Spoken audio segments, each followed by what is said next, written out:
This is a book of Habakkuk, the second chapter.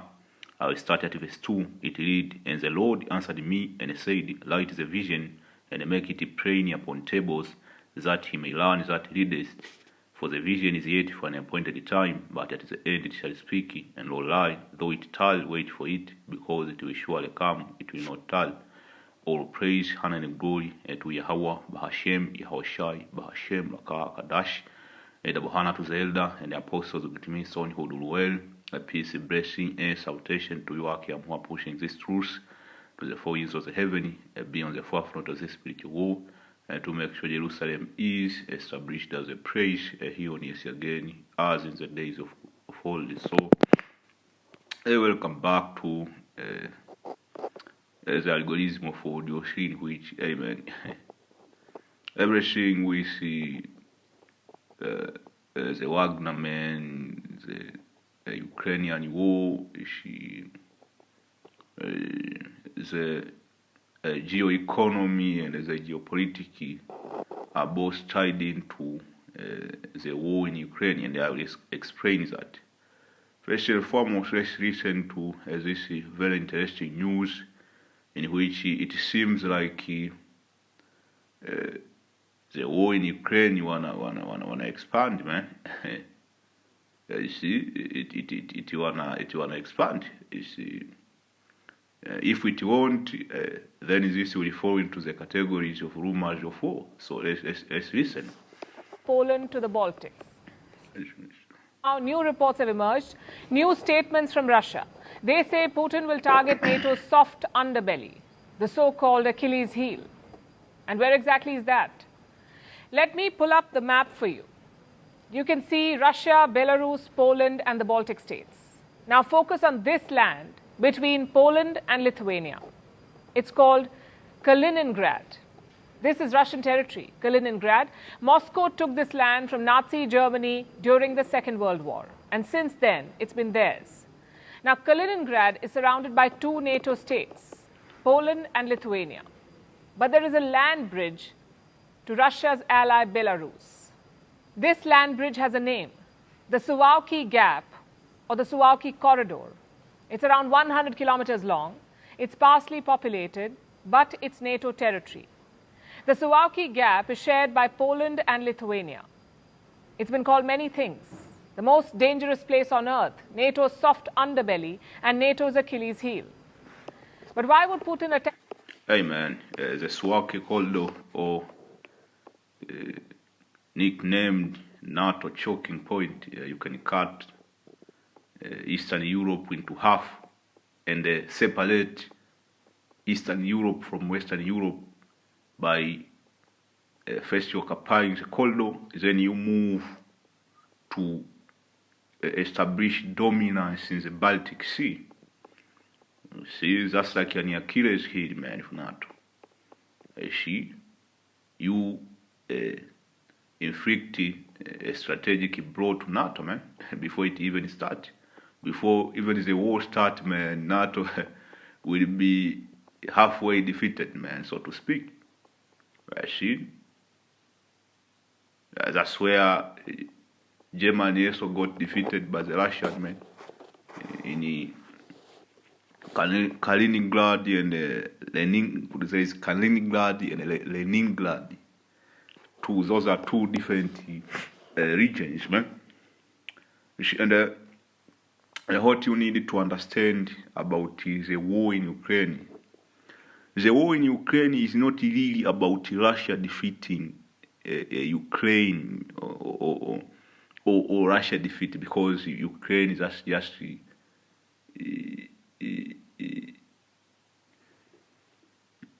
a country in which NATO is using to wage a proxy war against Russia and to inflict a strategic blow to Russia, man. And going back to I think it was 1992, there was a speech by George Soros in his vision about Eurasia, something known as Eurasia, basically to link Western Europe, Eastern Europe, and Russia. It's known as Russia. And to the extent they managed to do that, that's why there was a lot of gas, natural resources from Russia to Europe. But in the George Soros memo, he wrote about the purpose of NATO and how they will move to contain Russia. Basically, they will use Eastern Europe as the front line.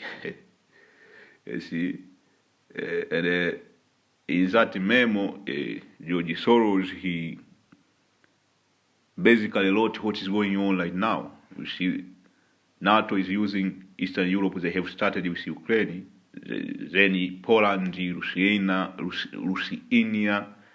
Latvia, and Estonia, Romania, and Moldova. It will be a war zone. And in that memo, also NATO will be supplying weapons. They want to engage with Russia in a kinetic warfare. Soldier to soldier, airplane to airplane, tank to tank. No. See? Eastern Europe will be a front line. On the other hand, Russia, they want to wage what you call an attrition war against Ukraine. And the aim of that, first and foremost, to also to inflict a strategic blow to NATO. And they want to call NATO bluff, because if you have a brain, you will know that NATO is not unified. So by waging an attrition war, because they know, Russia know NATO have invested in Ukraine, they will first and foremost make Europe go into a recession. That was the first thing with the Russian, because of economic wars. They understood that, because Russia manufacturing base, Slovakia, Europe manufacturing base is dependent on Russia. So if Russia choke Europe of its natural resources, automatically it is economy. They have gas crisis, and if you have gas crisis, what do you have next? You will have inflation, you will go into recession. And as they have calculated, because over there in Europe we have a lot of immigrants, all hell will break loose. That's point number one. So point number two is to make NATO divided over the issue of Ukraine.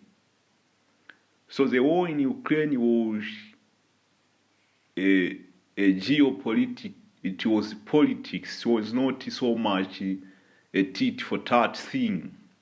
That's why you have a lot of people in Russia, they don't understand that. The military, you have people in Russia who love their country, man. They love their country. They are very nationalistic people. They see this war is taking longer, and they don't understand that. They don't have the vision Putin have, because Putin, in doing all of this, inflicting a strategic blow to the West, NATO and EU, he can establish what you call the multipolar world, in which at that point America will be defeated, and that's what you call a strategic blow. You defeat your enemy without engaging with him directly, and that's what is going on right now. Since it's a war in Ukraine, you see BRICS have gotten momentum. That's what you need to really have in your mind. You need to be visionary. See, so that war in Ukraine is like a sheer force which accelerated the prophecy. It was like a crisis, man, to put it in a simple way. And right now, the Russian, they wanna, man, the Russian are master chess player, man. They wanna cut NATO into two through the SUWALKI corridor. They might not do it now, but in the near future. That's why you come to another issue, the Wagner mutiny, man. See, it happened, it was very mysterious, and all the Wagner right now, they're in Belarus. All of them, man, is convoy after convoy, convoy after convoy. They're in Belarus. And then a Russian lawmaker, I think he's a member of the Duma. She's a parliament over there in Russia. He came out and said, we are getting ready for the Wagner. This is not some news somewhere. This is a member of the Duma, like a congressman over there in America. He said we want a ready force which can move very quickly to secure the SUWALKI corridor and move to Kaliningrad and cut NATO into half, man. Well, for strategic reasons. The SUWALKI gap is the only way to go from Poland to the Baltics, the only land route. If you take that, you can cut off the Baltic states. 3 NATO nations would be isolated from their allies. That's Lithuania, Estonia, and Latvia. So simply put, it's a choke point. Now, if you're watching us from India, this may sound familiar to you. India too has a choke point. This one, called the Siliguri corridor, also called the Chicken's Neck. This corridor connects India to the northeastern states. What Siliguri is to India, SUWALKI is to NATO. But coming back to Putin, what's his plan of action? The Kremlin itself has not said anything, but Russian parliamentarians explained how it would unfold. No Russian soldiers will be used in this operation. Instead, Wagner mercenaries from Belarus will engage. I know it sounds confusing. Didn't Wagner rebel against Putin just recently? Well, this Russian lawmaker claims it was all part of the plan. Wagner would rebel, their fighters would be exiled to Belarus, and once there, they would train.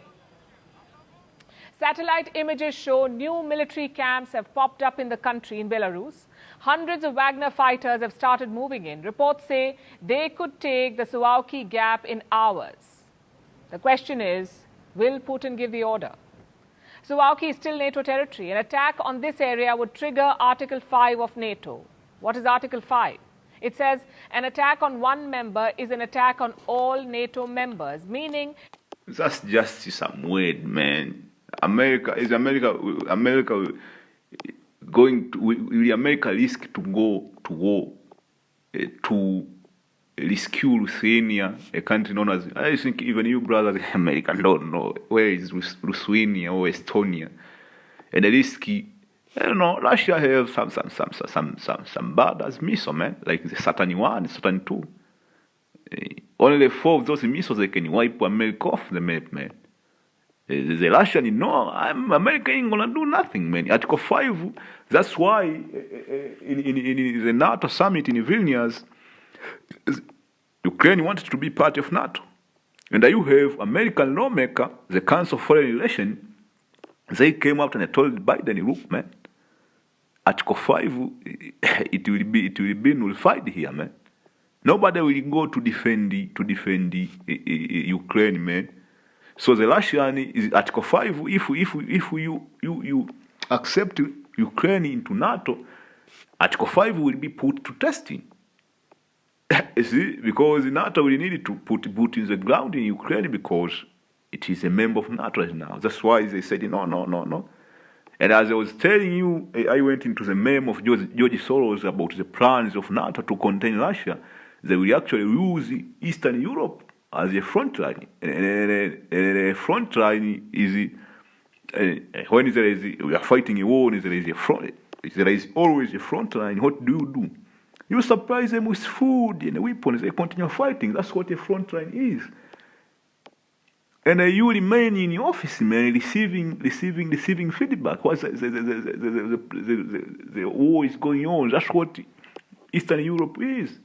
NATO ain't gonna interfere, man.